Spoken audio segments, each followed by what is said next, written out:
और बड़ी खबर में बात सबसे पहले रांची की। रांची से इस वक्त एक बड़ी खबर आ रही है। रांची में फिर दिखा है भीड़ का कहर। एक व्यक्ति की पीट पीट कर हत्या कर दी गई।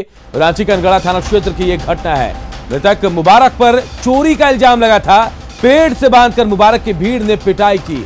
नाराज लोगों ने अनगढ़ा थाने का घेराव भी किया। अनगढ़ा थाना क्षेत्र के महेशपुर की घटना है। कुछ आरोपियों को पुलिस ने हिरासत में भी लिया है। तो देखिए, रांची में एक बार फिर भीड़ का क्रूर चेहरा देखने को मिला है, जहां एक शख्स की पीट पीट कर हत्या कर दी गई है। बताया जा रहा है ये मामला रांची के अनगढ़ा थाना इलाके का है। मुबारक मृतक का नाम बताया जा रहा है और उस पर चोरी का आरोप लगा था। और इसके बाद लोगों ने उसे पकड़ा और पेड़ से बांधकर उसकी जमकर पिटाई की। इसके बाद उसकी मौत हो गई। हालांकि बाद में नाराज लोगों ने अनगढ़ा थाने का घेराव भी किया। अनगढ़ा थाना के महेशपुर की यह घटना है। हालांकि पुलिस ने इस मामले में कुछ आरोपियों को हिरासत में भी लिया है। ओम प्रकाश हमारे सहयोगी इस खबर पर हमारे साथ जुड़े हैं। ओम प्रकाश, पुलिस ने क्या कार्रवाई की और क्या था यह पूरा मामला?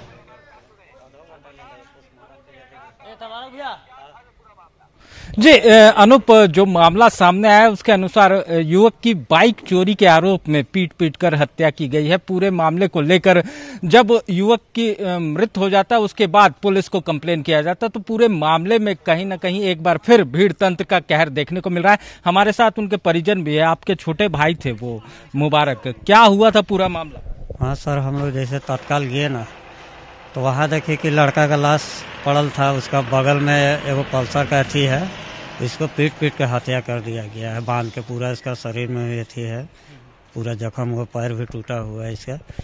मतलब घटना का अंजाम देने के लिए सब पल्सर का एगो अथी चोरी के मामला में अथी कर दिया और एगो जेक रखा हुआ है। क्या लगता है, साजिश हो सकता है? चोरी इससे हो सकता है सर, चोरी तो नहीं कर सकता। मान ली जेक तो 2 चकिया का गाड़ी का अथी नहीं पड़ता है, तो हत्या का अथी है, तो बांध के मारा गया है इसको। जी। घर से कितनी दूरी पर ये पूरी वारदात हुई? 1 किलोमीटर होगा। जी। आप लोगों का क्या है, लगता है कि अगर कानून पर भरोसा नहीं है क्या लोगों का, कि जिस तरह से ये घटना हो जाती है, लगता है कानून पर भरोसा नहीं रहा? नहीं सर, ऐसा है ना कि देखिए, हमको तो पूरा कानून पे विश्वास है और हम अभी तक कानून के ही प्रक्रिया पे चल रहे हैं। अभी तक हम अपने हाथ पे कानून को लेने का कोई प्रयास नहीं किए हैं। जहाँ तक हम कानून से रिक्वेस्ट करते हैं कि मेरा आप सहयोग करें और भरपूर उसका जो इसमें जो घटना को अंजाम दिया है उसको कानूनी तरीके से उसको क्या बोलते हैं आपका सजा दिलाने का काम करें। हमको कानून पे पूरा विश्वास है और हम कानून पे ही अभी तक खरा उतरे हुए हैं सर। तो कितने लोगों पर आरोप है? क्या अब तक मामला आप लोग को क्या पता चल पाया? देखिए सर, अभी तो फिलहाल हम लोग को तो थाना के माध्यम से जानकारी हुआ। हम लोग तो डायरेक्ट गए नहीं थे। थाना के माध्यम से हमारे उप प्रमुख अनवर खान जी को फोन किया गया। अनवर खान आए, उसके बाद अनवर खान हम लोग को बताया कि इस तरह का मामला है। तब हम लोग पहुंचे, तब तक हम लोग का जो भाई का बॉडी था वो चला गया था थाना। तो पूरी मामला तो हम नहीं जान पाएंगे कि वहाँ पे मामला क्या था। लेकिन अगर मान लिया जाए, अगर चोरी का आरोप है, ठीक है, चोरी का आरोप है, तो आप एक खुद समझदार व्यक्ति समझ सकते हैं कि आप वहाँ पे रखा गया है पल्सर का एक पीछे का जो टायर होता है रिम सेट। आपके यहाँ किसी को कोई चोरी करने जाएगा तो पल्सर डायरेक्ट ही चोरा के ले जाएगा, अगर चोरी करने का हो तो, है ना कि आपका बैटरी टायर को खोल के चोरी करेगा। ऐसा है क्या?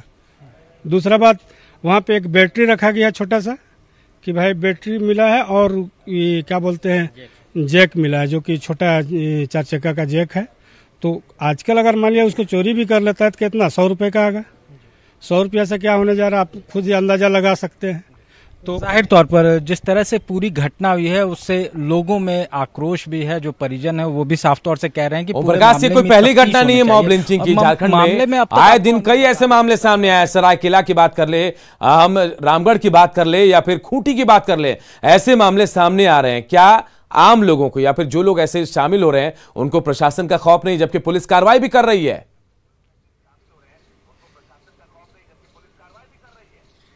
जी, जाहिर तौर पर जिस तरह से अगर पहले की बात की जाए तो घटना हुई है और इस घटना को लेकर तमाम तरह की कार्रवाई की भी बात की गई है।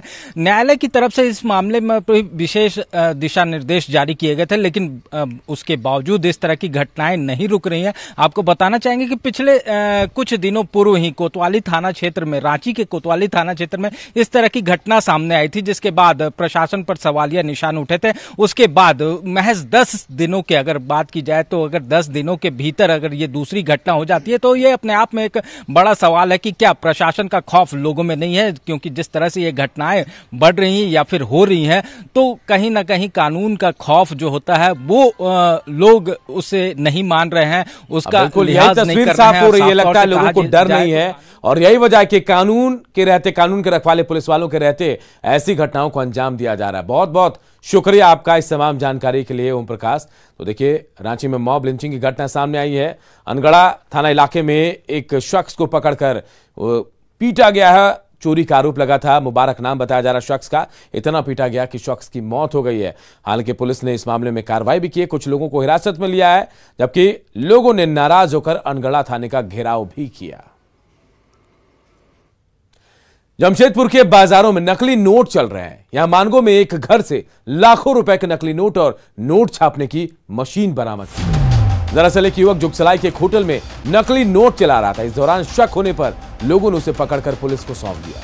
इसके बाद पूछताछ की गई और कार्रवाई के बाद नोट छापने की मशीन भी पकड़ी गई है।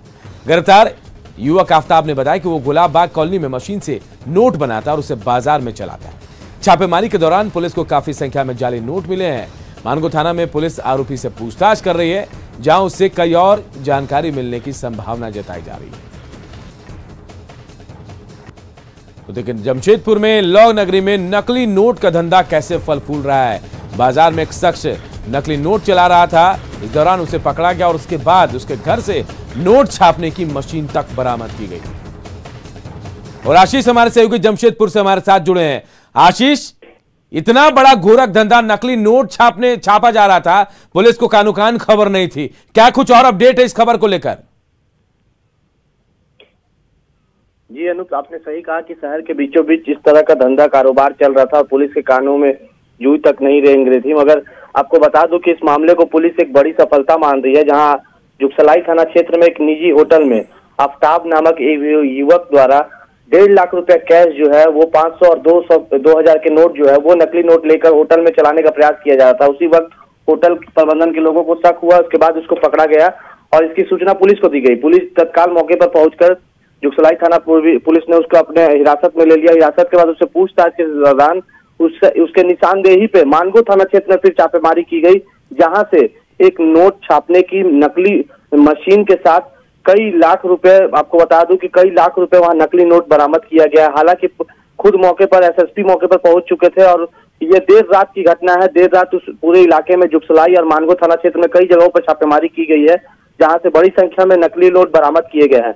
हालांकि अभी इस मीडिया को इस मामले के खुलासे नहीं किया गया है। बता दूं कि एसएसपी का साफ तौर पर कहना है कि इसकी गिरफ्तारी के बाद कई अन्य सदस्य भी इनकी गिरफ्तार किए जाएंगे।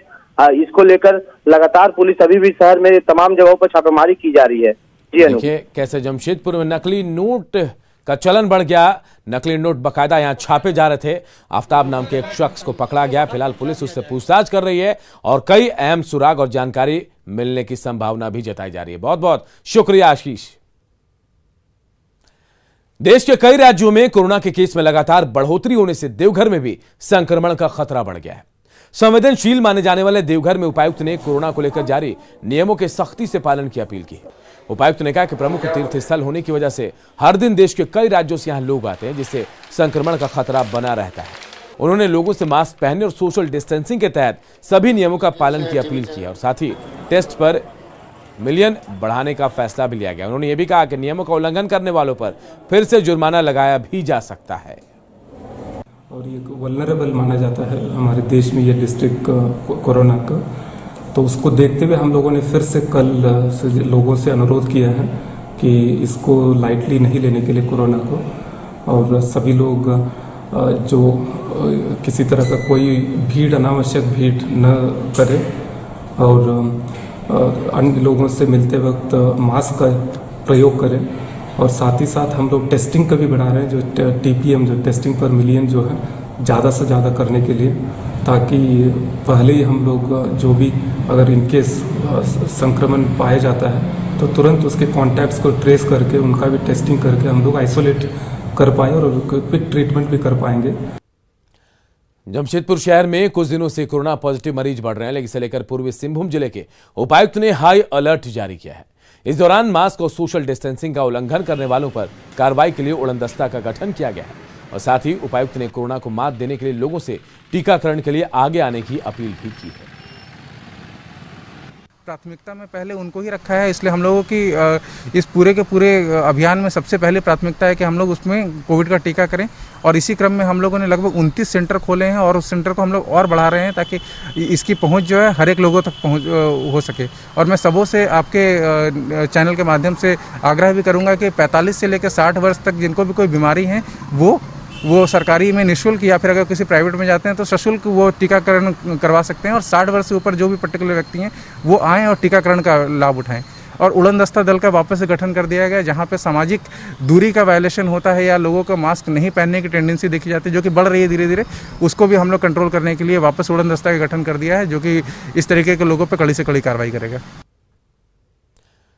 अक्सर विवादों में रहने वाले जमशेदपुर पश्चिमी के विधायक और राज्य के स्वास्थ्य मंत्री बन्ना गुप्ता फिर विवादों में फंसते नजर आ रहे हैं।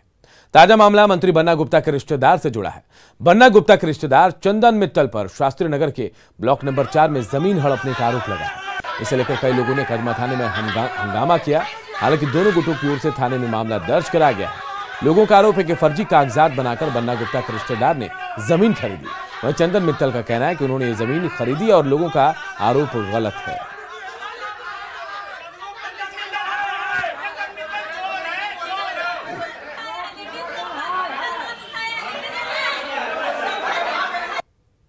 सर मामला यह है कि चंदन मित्तल एक व्यापारी है, सुन लीजिए बात को, वो मंत्री जी के प्रिय साले जी हैं। उन्होंने यहाँ पर अपना एक ट्रेड खोल रखा है जिसमें कि वो सीमेंट गिट्टी फाले बालू सब बेचते हैं जो भी है, प्लस दूसरे के जमीन के ऊपर में आँख गढ़ता है, उसको वह कब्जा करता है, 2 नंबर पेपर बनाता है। यहाँ जमीन का बात हो रहा था, आ करके हम लोग साथ सब धक्का उक्का करने लगे। हम लोग को गाड़ी का आगे हम लोग आने लगे तो हम लोग को धक्का उक्का मार करके जाने लगे। हम लोग बदन पे हाथ लगाने लगे। अंदर अंदर गाली बक रहे थे वो। हाँ, वो चंदन मित्तल थे और उनके एक स्टाफ थे कि पता नहीं कौन थे। ये टोटल 9.5-10 कट्ठा की ज़मीन है जिसमें कुछ बस्ती वालों ने उनके नहीं रहने की वजह से 2.5-3 कट्ठा ज़मीन कैप्चर करके अपना घर बना लिया। उसमें वो जो ज़मीन वाले हैं उनको या हमको कोई आपत्ति भी नहीं है कि अब जब कैप्चर कर ही लिया तो कर ही लिया। अभी उन्होंने बाकी ज़मीन हमको बेचा है जिसका हमने चेक से पेमेंट भी किया है और उसका सारा एग्रीमेंट भी हमने बना लिया है। टोटल पेपर हमारे पास है। खूंटी के तिरला स्थित होड़ा एनजीओ के नर्सिंग इंस्टीट्यूट में सहन शक्ति टेस्ट के नाम पर छात्राओं से छेड़खानी के आरोपी एनजीओ के निदेशक परवेज आलम उर्फ बबलू को पुलिस ने गिरफ्तार कर लिया। समाजसेवी लक्ष्मी बाखला ने नर्सिंग इंस्टीट्यूट में छेड़खानी की इस घटना की राज्यपाल से शिकायत की थी। इसके बाद बीडीओ के नेतृत्व में जांच टीम का गठन हुआ। इतना ही नहीं, स्वास्थ्य मंत्री बन्ना गुप्ता ने भी ट्वीट कर खूंटी डीसी और एसपी को कार्रवाई का आदेश दिया था। इसके बाद जांच टीम की रिपोर्ट के आधार पर एसपी ने आरोपी को गिरफ्तार करने का आदेश दिया। इसके बाद पुलिस ने आरोपी परवेज आलम और बबलू को गिरफ्तार कर लिया। तो अभी कुछ लड़कियां हम लोगों को बयान दी हैं जिसका जांच चल रहा है और इन लोगों का बोलना है कि यहाँ के जो बबलू हैं डायरेक्टर हैं वो उनका है कि कुछ टेस्ट किए इन लोगों को अकेले में बुलाकर सहन शक्ति टेस्ट करके। तो ऐसा टेस्ट पता नहीं, मुझे नहीं पता है कौन सा टेस्ट था, लेकिन लड़कियां कुछ डर भी रही हैं बताने से और इसका आगे जांच हो रहा है। तो ये जांच का विषय है। आगे कह रही थी कि उनके साथ बहुत गलत हुआ। जब पूछा गया क्या हुआ तो बताई कि बहुत गलत ढंग से उनके साथ छेड़छाड़ हुआ था। पर यही है कि सारी बच्चियां इसी बात से डर रही थी कि हम लोग इतने मुश्किल से गरीब घर के हैं, पैसा जमा किए हैं और फिर हम नर्सिंग भी नहीं कर पाएंगे और हमारा पैसा भी डूब जाएगा, हमारी बदनामी भी होगी, लोग जान जाएंगे कि हमारे साथ क्या हुआ है। तो इस चक्कर में कोई बच्ची सामने कुछ खुल के सामने नहीं कह रही। मेरे सामने बोली पर वो कहीं नहीं कहना चाह रही थी। चाईबासा पुलिस को बड़ी कामयाबी मिली है। नक्सली घटना में शामिल महाराज प्रमाणिक दस्ते के 10 सदस्यों को पुलिस ने गिरफ्तार किया। गिरफ्तार सदस्यों ने टोकलो थाना के लांजी जंगल में वो तमाम लोग जो हैं वो बम लगाने में शामिल थे। 4 मार्च को लांजी पहाड़ के इलाके में आईडी विस्फोट में झारखंड जगुआर के 3 जवान शहीद हो गए थे जबकि 2 जवान घायल हुए। जवानों को एयरलिफ्ट कर रांची ले जाया गया था।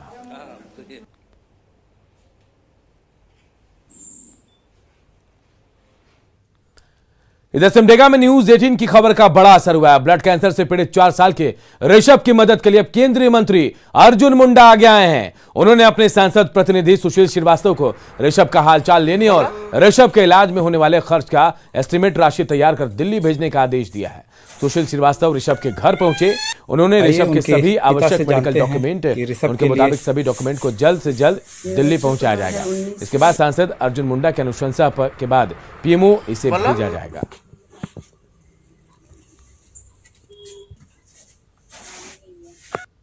सबों को जानकारी हुई और आदरणीय अर्जुन मुंडा जी को भी जानकारी हुई और संज्ञान में जब आया तो हम लोगों ने इसके लिए सोचा कि हम लोग किस तरह से इनको मदद कर सकते हैं। इसी में जब बात के क्रम में पता चला कि जो प्रधानमंत्री राहत योजना है स्वास्थ्य के लिए, उस योजना से हम लोग इस बच्चे के स्वास्थ्य के लिए कुछ राशि ले सकते हैं। सिमडेगा में चल रहे 11वीं सब हॉकी जूनियर चैंपियनशिप में आज बिहार की बेटियों का दम दिखाई दिया, जहां बिहार की टीम ने केरला को हराकर क्वार्टर फाइनल में अपनी जगह पक्की कर ली। दोनों टीमों के बीच दिलचस्प मुकाबले में बिहार ने केरला को 2-1 से हराकर यह जीत हासिल की। हल्ला करो। नहीं, बच्चे लोग तो अपनी जगह पर सही कह रहे हैं कि अगर टर्फ होता तो उनका रिजल्ट और होता, मगर बिहार को भी इस विषय में सोचना चाहिए, बिहार सरकार को सोचना चाहिए। हॉकी बिहार को इस पर सीरियसली ध्यान देना चाहिए, उसको इसके पीछे लगना चाहिए कि मेरे यहाँ एक टर्फ हो। बिहार हॉकी गर्ल्स सब जूनियर की कोच बनकर यहाँ सिमडेगा झारखंड में आई हूँ। आज हमारी टीम क्वार्टर फाइनल के लिए क्वालिफाई कर चुकी है। आज हमारा मैच केरला टीम के साथ था। कल शाम को हमने कुछ रणनीति बनाई थी कि बच्चों को किस तरह से, और हमने आपको हमारे खास कार्यक्रम बायजूस यंग जीनियस में मिलवाया मुंबई के तबला वादक तृप्तराज पंड्या से। आइए दिखाते हैं आपको हमारे कार्यक्रम में आने के बाद कैसा रहा उनका अनुभव।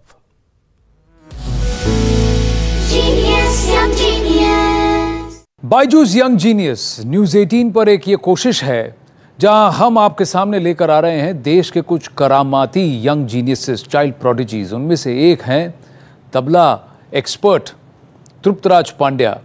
तृप्तराज नमस्कार, कैसा लगा यंग जीनियस में शरीक होकर? नमस्कार, बहुत अच्छा रहा एक्सपीरियंस मेरा, बहुत मजा आया और यादगार था। मैं सोनू सूद सर से भी मिला, उनसे भी बातचीत की तो बहुत मजा आया।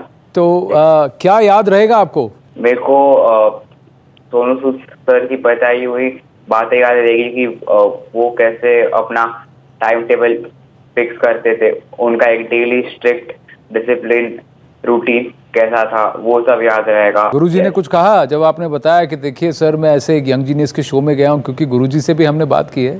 कहा ठीक है, बहुत अच्छी बात है। वेरी गुड तृप्तराज, बहुत अच्छा लगा आपसे बात करके। All the very very best, यूं ही मुस्कुराते रहिए और तबले पर और अच्छे करामात करते रहिए। Wish you all the very best. Thank you.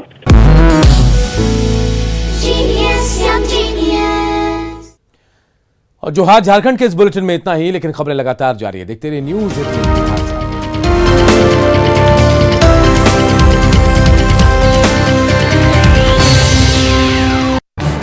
इस न्यूज हेडलाइंस के प्रायोजक